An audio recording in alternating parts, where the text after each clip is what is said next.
because the Department of Trade and Industry has a Bureau of Philippine Standards under it.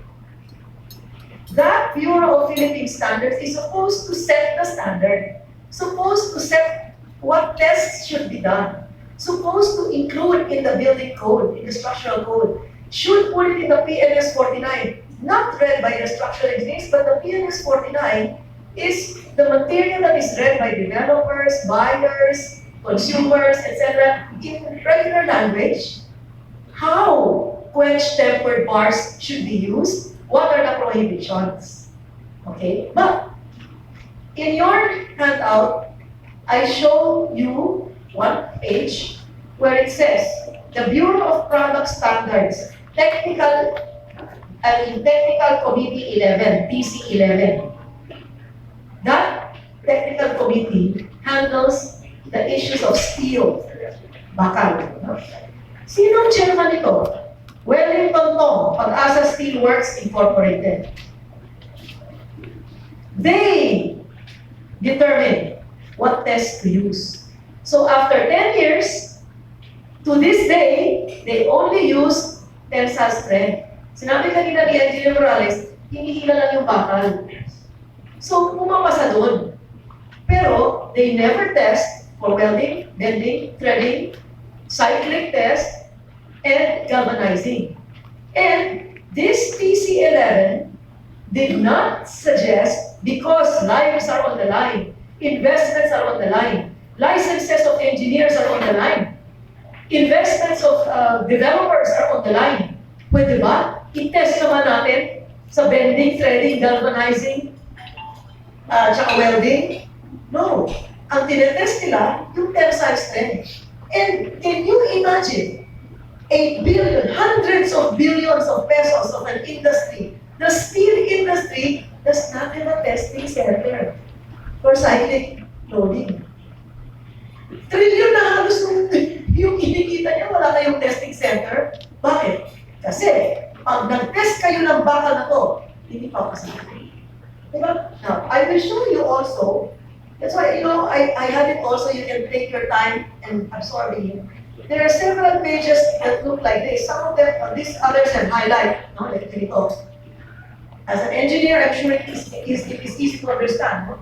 It will say, for example, in this particular document, test report on reinforcing steel bars. I hope that they will say, mali ho yan eh. Meron nung kaming test, every year nagte-test kami kasi we are earning tens and hundreds of billions of pesos. So meron kaming test. Mali ho yung test nyo. I will even accept that. I'm not claiming I'm right. I'm saying, I am assuming I'm right because for 10 years, they have not refuted the test.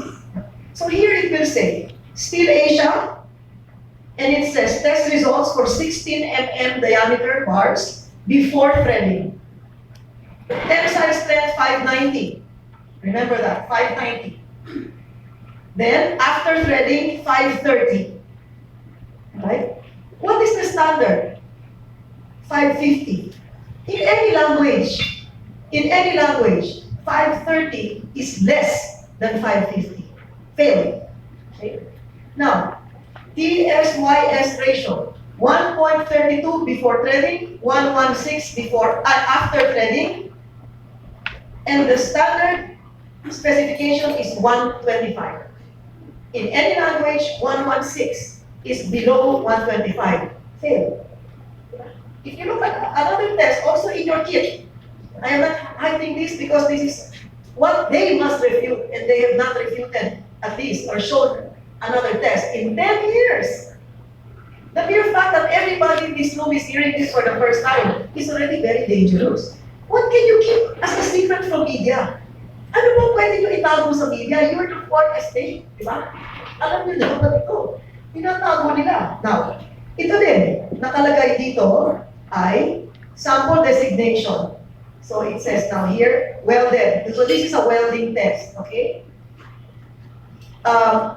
Location of fracture. On a 12 mm in a welding test. 12 mm, the location of fracture, the welded portion. On a 16 mm, the location of fracture, welded portion. The 20 mm, location of fracture, welded portion.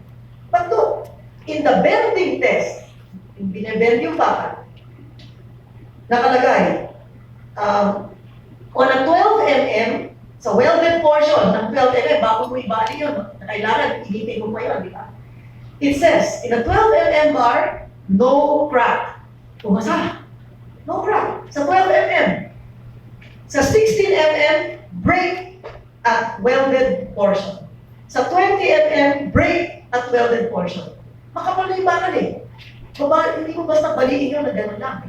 So kung saan mo winelding para siya mabend, break. Pero dun sa 12 mm, hindi siya nag-crack. So you can see, this test will show where, so this is one thing. The other, so you, as you say, where does the responsibility lie? Yes. Okay.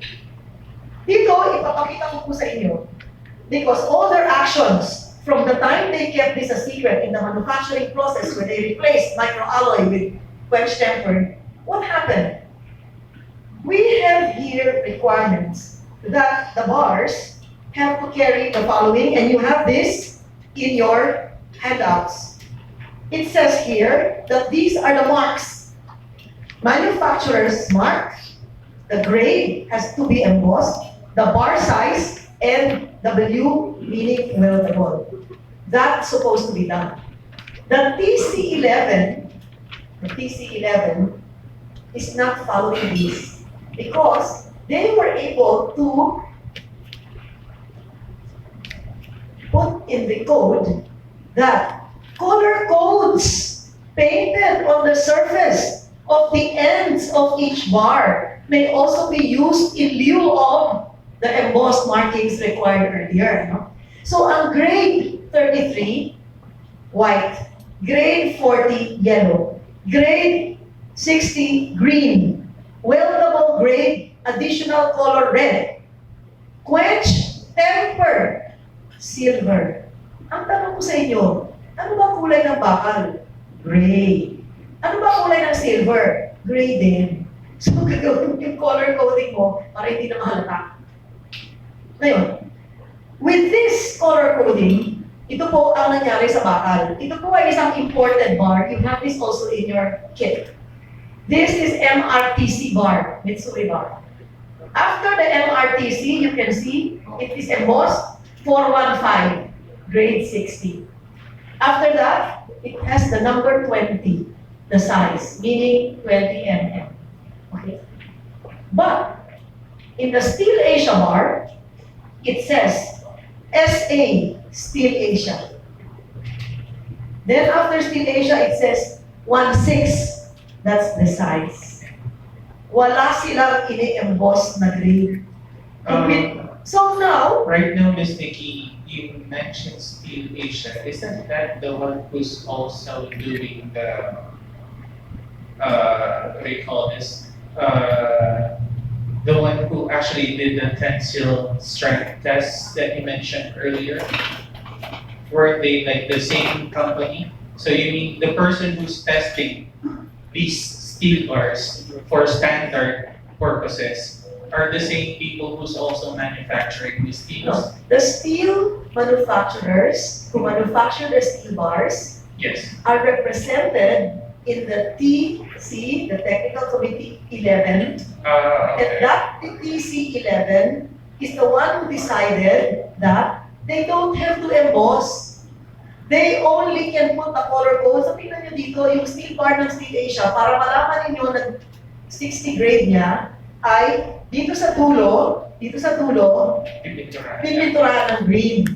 So this now opens the door to two things. One, kung magdaraya ka, yung mga steel grade na 40 na dilaw, pinturahan mo ng green, in a second, it becomes grade 60. Nakasalala yung buhay mo dyan, pintura lang pala ang katapat. No? On the other hand, pwede rin, na kung ikaw nagpo-produce ng bakal, hindi ko sinasabing ginagawa nila to, it just opens the floodgates, di ba? To fraud.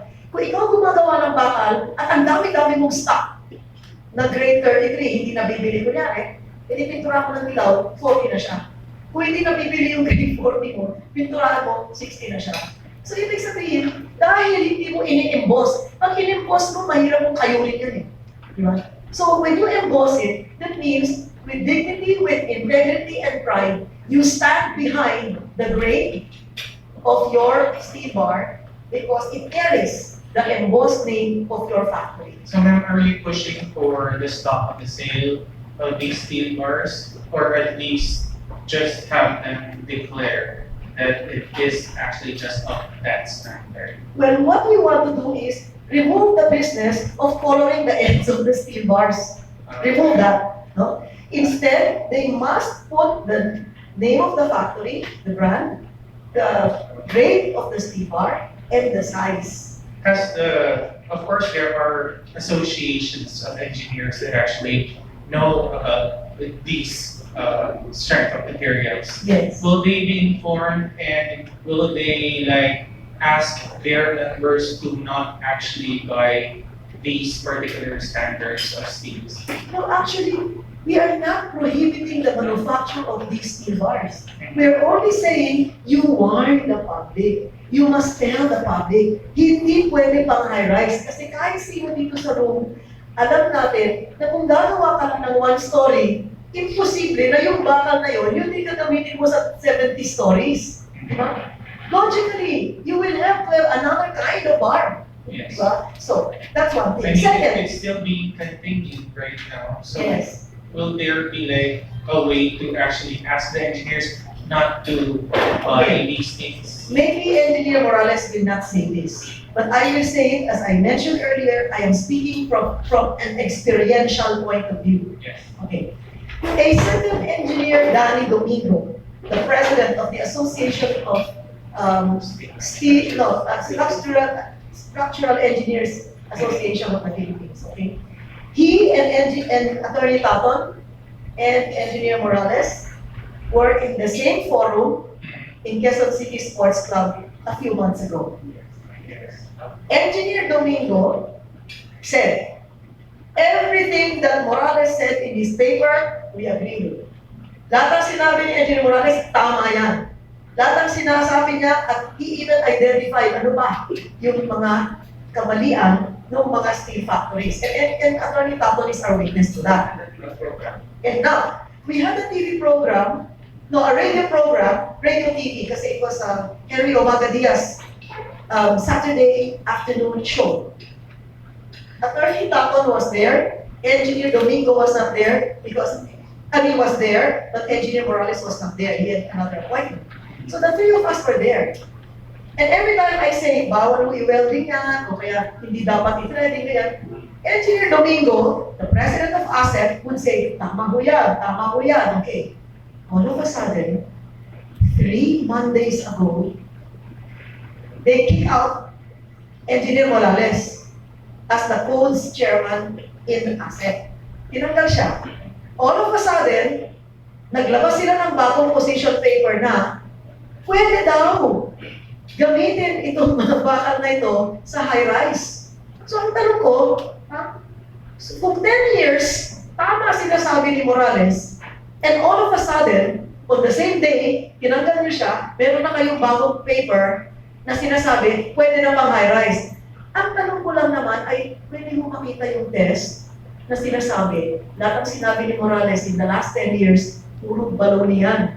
Nasaan yung test nyo? Wala. Nagpalit kayo ng position na pwede gamitin sa high-rise. Pero, nandun pa sa code na sinasabi yung mga qualifications, yung mga pinagbabawal. So, alam mo kung anong pinagbabawal, sasabihin mo sa lahat sa bagong paper ng ASEP, pwede mo na gamitin sa high-rise.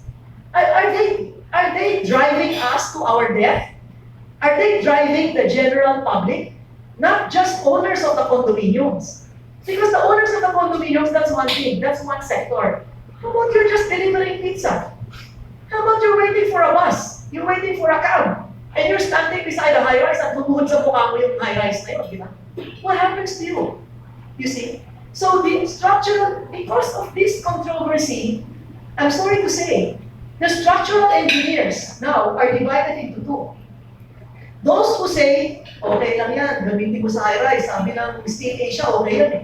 And those who say, Sabi po ng mga international studies at sinasabi po yan na ito pinagbabawal sa welding at wag po gagamitin sa high-rise. So you now, as a developer, sino ngayon ang pipiliin mong structural engineer?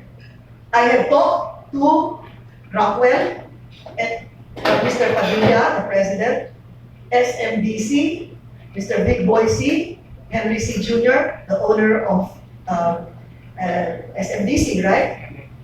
They've never heard of it. Albert Yu was present. The architect of many of these high-rises, he hadn't heard about it. And funny was, their structural engineer, Mr. Engineer Boy C, was present. And he said all kinds of things that shocked everyone, you know. I mean, to a point it leads to us, is he a structural engineer or is he the salesman of Steel Asia? I'm now beginning to wonder. So, this controversy created by the steel manufacturers has now, quote unquote, practically prostituted the structural engineering profession. It has now driven a wedge. Kampi ka ba sa steel manufacturers o kampi ka ba sa integridad ng profesyon ng structural engineer? Yun na nangyari sa ating lipunan, which is very dangerous. Because if you want now to build a high-rise, who are you going to listen to? Diba? Obviously, the two sides cannot be both right. One has to be right and one has to be wrong. And I believe that Engineer Morales, based on study, based on fact, not just based on any balimbing kind of a reaction instantaneously overnight, together with removing the 10-year, the one who studied this and who wrote the paper for the last 10 years, having left it unchallenged in 10 years, all of a sudden decided to make a quick turnaround. All right. There might be an elephant in the room, but right now, it seems that your cause is legit. Has this something to do with you running for senator in the next election? No. Please don't suggest it to me. I am not interested in that. In politics at all? No. All right. Thank you so much. Thank you. Thank you, JM. Any other questions? John. Hi, ma'am. Congratulations with our focusing on nilalakad mo. As a former lawmaker, how do you plan to really fight for this advocacy? And after this, ano pa yung mga plano nyo? Aside sa you're talking with different high-rise owners. To begin with, I think that the Department of Trade and Industry, under Secretary Ramon Lopez, finds that this is a serious matter. He presided over almost a 4-hour meeting with the steel manufacturers, Engineer Morales, Engineer Aromino was there, the Philippine Contractors Association, DPWH, Bureau of Standards, the USEC, Ruth Castello was there, ASEC Nes Perez was there, and as I said, presided by Secretary Lopez himself. Now, what we have to do now is one, be vigilant. Because the steel manufacturers want us to keep talking and talking and talking and studying and testing and testing and testing. Why? While we are doing all of this, tumatabo sila ng billion piso. That's number one. Second, I brought this up with Director Solidum of FIVOX because they've been conducting earthquake drills all over the city in anticipation of the big one. And he did not know anything about this until he read it in the Manila Times on April 10, on his way to the DTI. He went to the DTI, asked the questions, and they also could not answer him or give him information. And that was coincidental that we, Engineer Morales and I, went to his office, informed him about it, and we were there for more than almost 4 hours. So, what would I do? I gave a copy of this study to Senator Coco Pimentel, Senator Barroquino, Senator Win Gatchalian, and Senator Dick Gordon. There are now 4 senators in possession of this paper. I cannot think ahead as to what can be done. But the paper alone can be the subject of a privileged speech without any correction. I know, because I've been there. Also, a few congressmen, Congresswoman Cora Malanyaon of Davao Oriental has a copy of this. She was in the forum. She attended, so kindly, she attended the forum that the CUP, Consumer Union of the Philippines, held at Quezon City Sports Club. The other congressman, Congressman Pugna of Sibak party list, also knows about this. Congressman Rodriguez, Maxi Rodriguez, the brother of Rufus Rodriguez, who's also a San Sebastian lawyer, yeah, he also knows about this.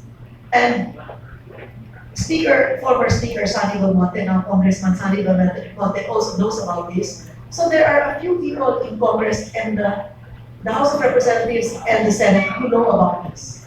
What they're going to do, I don't know. Another course of action is we also had informed Secretary Dominguez, who is Secretary of Finance, because all these build projects of President Rodrigo Duterte will now be using massive volumes of steel bars. For bridges, you see the connector road, it is standing there, and I see some of the bars are bended. I don't know if those are quench tempered or microalloy. That is another investigation that has to be conducted. The NAIA overpasses, the NAIA roads that have been done in the previous administration, under the previous administration, those are also, construction that was in the last 12 years. So we call the attention of the Finance Secretary about this also, and I hope that they are going to pay serious attention. I have sent the link, because it's in the internet, I've sent it to Secretary Bongo, and his staff had called, scheduling an appointment within this next few days. So I don't know where it's going to get us, but I've been trying to inform the public, and I thank the different newspapers that had releases on this matter. But as I told you, from the side of the manufacturers, it has been very, very, very, very, very dead quiet. It's almost the silence of the cemetery.